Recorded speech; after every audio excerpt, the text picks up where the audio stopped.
सकाळी 7 वाजताच मनोज जरांगे पाटील यांनी पत्रकार परिषद घेत सरकारला इशारा दिलेला आहे। सगळे सोयरेची अंमलबजावणी जर अधिवेशनात झाली नाही तर सरकारला पश्चाताप होईल असं जरांगे पाटील म्हणतात। सगळे सोयरेची अंमलबजावणी न झाल्यास मोठं आंदोलन करू, प्रचंड आंदोलन असेल, सरकारशी बोलणी बंद केली जातील असं देखील मनोज जरांगे पाटील म्हणतात। ऐकूया सकाळीच घेतलेल्या पत्रकार परिषदेत जरांगे पाटील यांनी सरकारला काय इशारा दिलाय। जनता काय किती वेदना सहन करते, किती त्रासातून चालली, किती आक्रोश केंकाळ्यात, याला वेळ नाही। हसण्यावर नेण्यासारखा विषय, पण बाबा हो, तुम्ही आता ही शेवटची संधी तुम्हाला, तुम्ही या अधिवेशनात घेऊ तर नका सगळ्या सोयऱ्यांचा मुद्दा आणि अंमलबजावणी करू नका।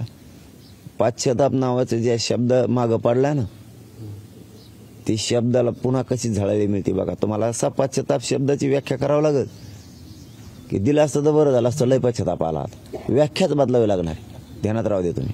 पण आंदोलन हे मराठ्यांनी, करोडो मराठ्यांनी ओबीसीतून मराठ्यांना आरक्षण मिळावं म्हणून उभा केलेलं। त्या मराठ्यांच्या नोंदी सापडल्या, त्या नोंदीच्या आधारावर ज्या महाराष्ट्रात मराठ्यांच्या नोंदी सापडल्या नाहीत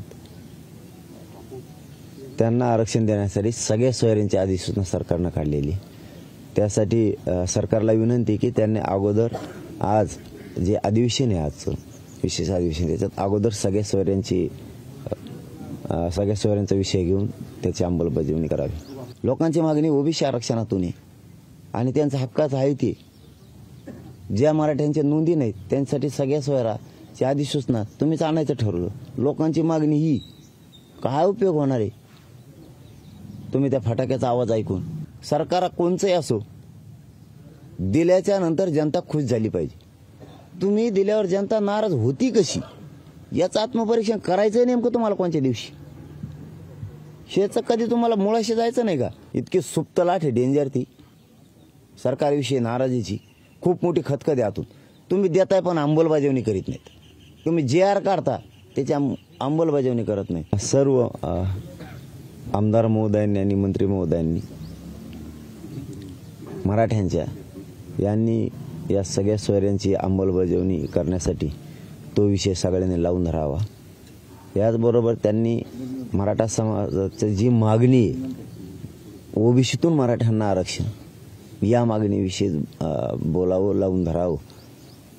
मराठ्यांची मागणी एक आणि तुम्ही वेगळी करताय की वेगळी द्या। जर तुम्ही असं केलं तर तुम्हाला तुम्ही मराठ्यांचे विरोधी आहेत हे आजपासून ग्राह्य धरलं जाईल। किती महत्वाचं वाटतंय त्यांना ते 2-3 लोक, आणि त्याचं एकट्याचं ऐकून, ते येवल्याचं येडपट आहे त्याचं ऐकून मराठ्यांची दिशा इकडे वळायची तिसरीकडे, त्याची लय गरज आहे आणि आमच्या 2-3ची लय गरज आहे। आणि करोडो मराठ्यांनी तुमच्यावर आयुष्यभर तुमच्या आजापासून तुमच्यावर गुलाल फेकलाय, त्याचं काय रे? त्याचं काय?